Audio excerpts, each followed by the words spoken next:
इस वक्त शाहनूर अलीगंज में मौजूद हूँ।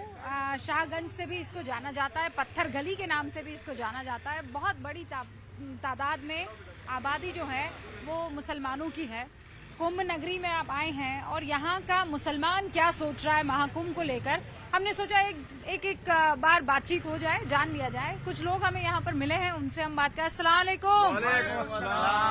क्या हाल चाल है भाई? अल्लाह का शुक्र है, खैरियत है। आप कैसी हैं? मैं बहुत अच्छी हूँ। वहाँ टेंट सिटी से आ रही हूँ। बहुत गजब का वहाँ काम किया गया है। आप लोग गए हैं कि नहीं गए? हाँ, हम लोग भी विजिट। कौन लोग गया है टेंट सिटी में? हम लोग गए हैं। कैसा है वहाँ? बहुत अच्छा है। चारों तरफ जो है कुंभ की तैयारी होगी, महाकुंभ की तैयारी हो रही है। लेकिन मैं एक शायरी से अपनी बात को शुरुआत करना चाहता हूँ, इजाजत आपसे लेना। इरशाद। मेरा नाम इरशाद है। हाँ इरशाद भाई, इरशाद।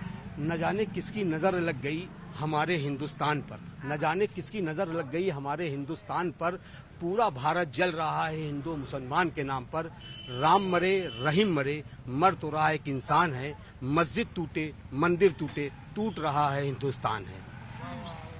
विकास बहुत बढ़िया है, काम बहुत बढ़िया है, लेकिन जो नफरत की राजनीति है उसको नहीं होनी चाहिए। रोजगार पे बात होनी चाहिए, शिक्षा पे बात होनी चाहिए, चिकित्सा पे बात होनी चाहिए, महिलाओं की सुरक्षा पे बात होनी चाहिए। महाकुंभ में हम आए हुए सभी तमाम श्रद्धालुओं का, जितने भी आते हैं, उनका स्वागत करना, उनका खैर मकदम करना, उसका इस्तकबाल करना हमारा दीनी फर्ज है। हम मेहमानों का इस्तकबाल करेंगे, लेकिन जिस तरीके से यहाँ पे कुंभ को लेकर जो कहा जा रहा है कि मुसलमानों को नहीं आने दिया जाएगा, ये इससे दुख होता है, तकलीफ होती है। वो ये कहते हैं कि आप आस्था की हमारी इज्जत नहीं करते हैं। वो कई ऐसे लोग हैं। मैडम देखिए, ऐसा है कि ये जमुना ना, तो ये गंगा जमुना का तहजीब का शहर रहा है हमेशा। कभी भेदभाव नहीं किया है हम लोगों ने, कभी भी नहीं किया है, हमेशा मिल के रहे हैं। ठीक है, अगर ऐसी बातें अब हो रही है, ठीक है, तो ये तो गलत संकेत जाता है, गलत मैसेज जाता है। लेकिन हाँ, काम की आप बात करेंगे, विकास की बात करेंगे तो विकास हुआ है, पूरे शहर में विकास हुआ है, चमक गया है शहर। ठीक है, लेकिन हाँ, जो इनकी बात से मैं सहमत हूँ, इरशाद साहब की बात से, कि नफरत की राजनीति नहीं होनी चाहिए। तो वो नफरत एक ही तरफ से हो रही है, वो कहते हैं कि यहाँ से भी हो रही है। देखिए मैडम, नफरत एक तरफ से हो रही है। आप लोगों को पपोल के रखा जाता है और जब उनके टाइम आता है तो आप कहते हैं इनके साथ ऐसा कर रहे हैं, हमारे साथ ऐसा किया नहीं। तो वो कहते हैं कि आपके साथ हमारे साथ भेदभाव हुआ है।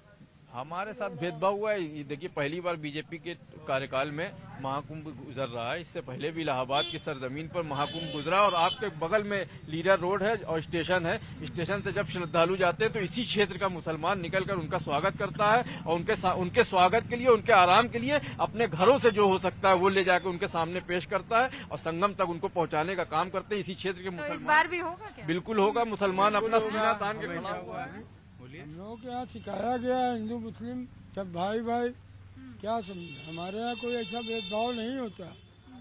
भेदभाव उधर से हो रहा, उसके लिए आप लोग भी नहीं बोलती। अफसोस इस बात का, हमको जुम्मा में नमाज रोड पे नहीं अदा करने दी जाती और सारे प्रोग्राम उनके रोड पे होते। रात भर पिंडाल लग के पूरी जीटी रोड जाम कर दिया जाता है। हमको तकलीफ नहीं होगी? नहीं, पर दिन में 5 बार नमाज पढ़ना और 1 बार पंडाल लगने में तो असर फर्क है ना। मैडम देखिए, आप लोग बोलती नहीं, हम लोग का जुमा और अच्छा, जुमा और आखिरी ईद का, हर जुमा की बात नहीं। अलविदा ईद जैसे त्योहार पे हमको जामा मस्जिद में रोड पे नहीं पढ़ने दिया जाता।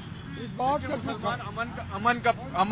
इस्लाम अमन का नाम है और अमन को मानने वाला कभी अमन के खिलाफ काम नहीं कर सकता। हिंदुस्तान का मुसलमान अगर लड़ना चाहता तो हिंदुस्तान आग की भट्टी बन चुका होता। पर हिंदुस्तान के मुसलमानों के जज्बे को सलाम करना चाहिए कि इतना जुल्म और जास्ती होने के बाद भी हिंदुस्तान का मुसलमान कहीं न कहीं खामोशी के साथ उस जुल्म को सह रहा है और हिंदू भाइयों को अपने सीने से लगाकर ये उम्मीद लगा रहा है कि ये भी हमारे लिए खड़े होंगे, हमारे साथ हो रही जातियों के खिलाफ हमारा हिंदू भाई खड़ा होकर सीना तान कर मुसलमानों के हक के लिए लड़ेगा।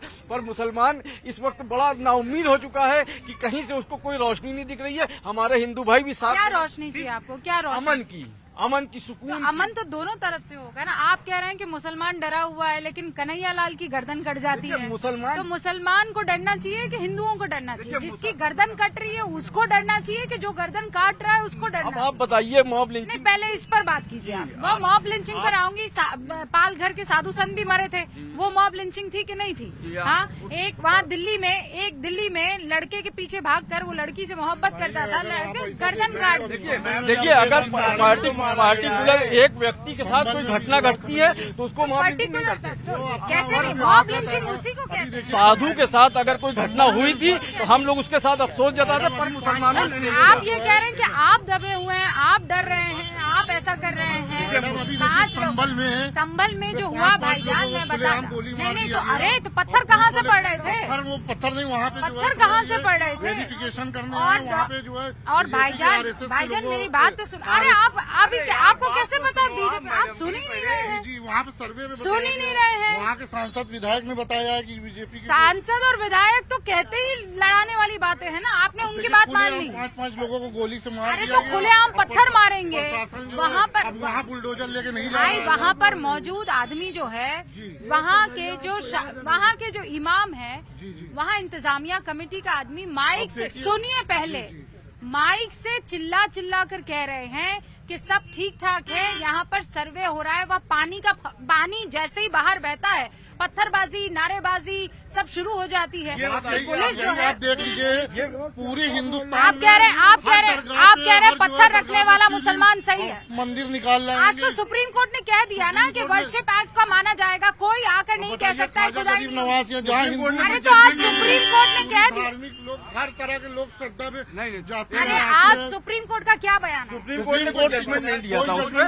अरे अभी आज 4:15 पर क्या आया है? आज हमने नहीं देखा, अभी आपको पता ही नहीं है। सुप्रीम कोर्ट का जो डिसीजन आया है उसका हम स्वागत करते हैं। उन्होंने जो कहा है कि कोई भी पिटीशन नहीं ली जाएगी, कोई भी जो 1991 वर्शिप एक्ट आज उसका लिया जाएगा। अब उसका कोई पिटीशन कहीं पे भी नहीं लिया जाएगा, जो जैसे है वैसे लिया जाएगा। हम उसका स्वागत करते हैं। सुप्रीम कोर्ट ने बहुत अच्छा डिसीजन दिया है।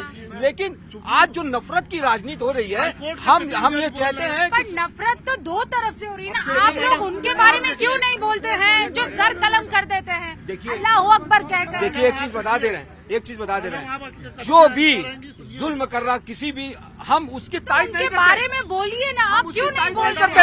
अगर किसी ने किसी की जबरदस्ती हत्या कर दी है तो कानून के अंदर उसको माफ नहीं है। कानून उनके खिलाफ भी कार्रवाई, और इस्लाम भी माफ नहीं करता किसी भी। देखिए, मैं कह रही हूँ दोनों तरफ से कहा जाता है शर्जील इमाम आज इतने दिनों से जेल में है, कानून उनको बेल नहीं देता, पर कहीं न कहीं अगर बलात्कारी होते हैं तो उनको तुरंत बेल मिल जाती है। हमको कानून से भी उम्मीद नहीं दिख रही है। इस तरह की हाईकोर्ट के सिटिंग जज यादव जी बोल रहे हैं कटमुल्ला को छोड़ा न जाए, कटमुल्ला इस तरह का शब्द शोभा देता है इस हिंदुस्तान में। सुनिए देखिए ये भाजपा नेताओं का पॉलिटिकल स्टंट है, ठीक है। भाजपा पार्टी गंदी नहीं है, गलत नहीं है, लेकिन जो उनके कुछ नेता हैं पॉलिटिकल स्टंट और थोड़ा सा पाने के लिए वो बयानबाजी करते रहते हैं, मुसलमानों को कभी खराब बोल देते हैं, ठीक है, कभी आतंकवादी बोल देते हैं। तो ये इसके लिए एक सख्त कदम उठाना चाहिए। समाज भी मुसलमानों से लड़ना नहीं चाहिए। मोदी जी को इसको संज्ञान में लेना चाहिए कि ऐसे जो नेता। साध्वी प्रज्ञा को टिकट मिली क्या 2024 के चुनाव के लिए? हाँ के ना? नहीं। बिधूड़ी को टिकट मिली? हाँ के ना? नहीं। तो फिर आप लोगों का महाराज को तो मिल रहा है मैडम। अब नहीं, तो दूसरी तरफ इमरान मसूद ने कहा था बोटी काट देंगे, उसे टिकट कैसे मिल गई? इमरान मसूद तो आपकी जुबान क्यों नहीं निकलती? लिए जो है कांग्रेस ने तब आपकी अरे कहाँ निकाली? गजब करते हैं आप। अच्छा, इंडिया ब्लॉक में साथ रहे। भारत का न हिंदू लड़ना चाहता है न मुसलमान लड़ना चाहता है। कांग्रेस की टिकट से सहारनपुर से चुनाव लड़े हैं इमरान मसूद। तो अभी प्रेजेंट टाइम में तो फिर कैसे दे दी टिकट? आपको साक्षी महाराज को टिकट देने पे प्रॉब्लम है, लेकिन इमरान मसूद जो है, इमरान मसूद का भी समर्थन नहीं करते हैं। सर वो तो कर रहे हैं समर्थन। देखिए, पार्टिकुलर किसी की राय हो सकती है।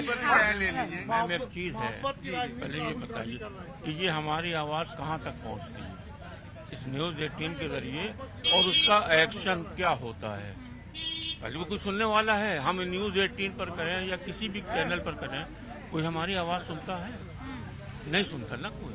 कोई नहीं सुन रहा आपके। नहीं तो इसका कौन है, इसका एक्शन क्या है? क्या आप एक्शन? यहाँ से रिपोर्टिंग करके ले जाएंगी तो हमारे लिए क्या कोई कर देगा? अच्छा, सुप्रीम कोर्ट की बात कौन मान रहा है?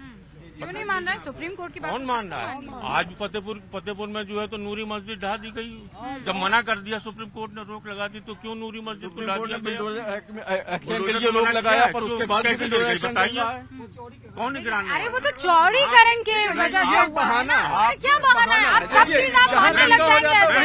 बात कर रहे हैं आप चौड़ीकरण में मंदिर और मस्जिद सब तोड़े गए हैं। नहीं, गलत बात मत कीजिए। एक आंख से देखते हैं, एक आंख से बंद कर देते हैं। सर प्रॉब्लम ये है, नहीं प्रॉब्लम ये है, हजरत सुनिए ना, प्रॉब्लम ये है आपको सब चीज थाली में चाहिए, आपको सब पपोल के रखे, आपको सब मोहब्बत में रखे, अरे तो बाकी सब कुर्बानी देते हैं। आपके साथ प्रॉब्लम ये है कि आप अगर कुछ गलत करें तो आइन जो है आंख बंद कर दे, पुलिस आंख बंद कर दे। लेकिन अगर आपके खिलाफ किसी तरह की कोई चीज हो जाए तो आपका हाय हम तो दुखी हो गए, हम परेशान हो गए। ये विक्टिम कार्ड क्यों खेलता है मुसलमान? गलत कर रहे हैं हम, नहीं, आप अभी नूरी मस्जिद बात हुई ना कि मंदिर भी टूट रहे हैं, मस्जिद भी टूट रहे, चौड़ीकरण में तो सब जाएंगे ना। कौन से मंदिर टूट? विकास कार्य के लिए तो सब टूटेंगे। नहीं, एक बात नहीं, अभी नूरी मस्जिद पर टिके रहिए आप। नूरी मस्जिद की बात है, चलिए, एक मस्जिद की बात नहीं है। आपको मंदिर याद नहीं रहता है, आपको चर्च याद नहीं रहता, आपको गुरुद्वारे याद नहीं मंदिर गिरा के रहते। 100 मस्जिदें गिरा दोगे? किसने गिराई? क्या मतलब मस्जिद? आप कौन सी मंदिर गिरा बैठ कर दी? ये कहें कि वो मंदिर फला गिर गया या पना कन्हैया लाल का हो गया, एक अपवाद लेकर के आप। अच्छा, कन्हैया लाल अपवाद है? कन्हैया लाल अपवाद है? बिल्कुल, और क्या अपवाद है? एक मिसाल गर्दन काट देता है वहाँ। ये देखिए टेलर की दुकान है, उसके बाद में हजारों क्या पर्सनल मामला है? हजारों गर्दन काट दीजिए आप, हजारों गर्दन कट जाए एक आदमी के। तो अच्छा, आप एक बात मुझे ये बताइए। फांसी देना चाहिए। तो फांसी तो दे ही रहे हैं। अभी छोटे छोटे बच्चों को चप्पल से पीटा गया और कहा कि जय श्री राम लगाइए, तो क्या ये सही बात है? नहीं, बिल्कुल सही बात नहीं है। लेकिन आप कह रहे हैं ये अपवाद है। कन्हैया लाल अपवाद हो सकता है, लेकिन छोटे छोटे बच्चों को चप्पल मारना अपवाद नहीं हो सकता। क्या बना रहे हैं? अगर कन्हैया लाल अपवाद है तो छोटे छोटे बच्चे अपवाद है कि नहीं? आप चैनल पे पहले मेरे सवाल का जवाब दीजिए ना। आपने कहा कन्हैया लाल अपवाद है, एक अपवाद एक अपवाद है, तो बच्चों को चप्पल मारना भी अपवाद हो सकता है? आप जहाँ कई बात होती है सिर्फ कन्हैया लाल की बात होती है। नहीं, कन्हैया लाल की क्यों बात नहीं होगी सर? लोगों की बात नहीं होती। कैसे बात नहीं होगी? क्या बात कर रहे हैं आप? कैसे बात नहीं होगी? किसी आदमी को खड़े खड़े गर्दन काट देंगे? लेकर के आप सैकड़ों लोगों को नहीं, एक ही नाम नहीं है ना, बहुत सारे नाम है। कौन सा नरसंहार बताइए मुझे। कहाँ नहीं, बहराइच में क्या नहीं हुआ? क्या बताइए क्या? संभल में हुआ, बहराइच में हुआ। संभल में नरसंहार नहीं हुआ। संभल में जिन गोलियों से मारे गए हैं वो पुलिस की गोलियां नहीं है, वो आपसी विवाद में। नहीं, रिपोर्ट है पुलिस की। मैं तो पुलिस की रिपोर्ट पे याद कौन सी रिपोर्ट आ गई? मैम, आप पुलिस की रिपोर्ट पर बात नहीं करें तो किस पर यकीन करें? अभी वहाँ पोस्टमार्टम की रिपोर्ट नहीं है। हजरत किस पर यकीन करें? बताइए किस पर? वहाँ पर सिवाय ये कि आपको बाल कान वाला गिर गया क्या? ये हाँ, झुमका है, बरेली वाला है क्या? अच्छा, अब एक बात बता दीजिए। प्रयागराज में मैं मौजूद हूँ, ये लंबी बहस हो जाएगी, लेकिन प्रयागराज में आप बस इतना बता दीजिए, विकास कार्य हो रहे हैं कि नहीं हो रहे हैं? विकास हो रहा है, और विकास ऐसा हो रहा है कि आज इलाहाबाद का नागरिक अपने आप को कुछ सही है। हम आपकी हर बात माने, सब कुछ सही हो रहा है। बस ये बात जो है आपको, सब कुछ सही है। ये है कि हम लोगों के साथ में जो नाइंसाफी हो रही है विकास हो रहा है, वो उस पर आप बताइए। तो ये प्रयागराज के मुसलमान हैं जो ये कह रहे हैं कि देखिए मुसलमानों के साथ जो है वो कोई उनकी सुनवाई नहीं हो रही है। लेकिन अगर आप विकास की बात करेंगे तो हाँ, विकास हो रहा है। यहाँ से तमाम जो साधु संत हैं वो जाएंगे वहाँ टेंट सिटी की तरफ, संगम की तरफ। कह रहे यहाँ का मुसलमान फूल बरसाकर उनका इस्तकबाल करता है। ये गंगा जमनी तहजीब है। तो पत्थर गली से रूबिका लियाकत को इजाजत दीजिए। रंजन कैमरा पर्सन के साथ, प्रयागराज।